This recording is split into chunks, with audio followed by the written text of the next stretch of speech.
తెలియజేస్తున్నాం. మేమందరం కూడా జగనన్న సైనికులుగా ముందుకు వెళ్తున్నాం. ఎవరికి భయపడే పరిస్థితి లేదు.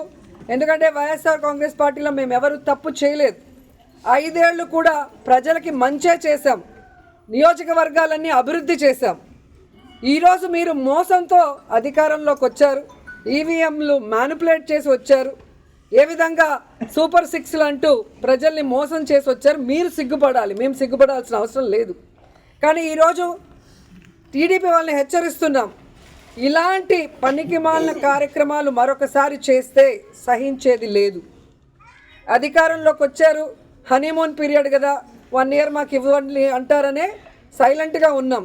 కానీ రోజు రోజుకి నీతిమాలిన రాజకీయాలు మీరు ఎక్కువ చేస్తున్నారు కాబట్టి ఇక సహించేది లేదు.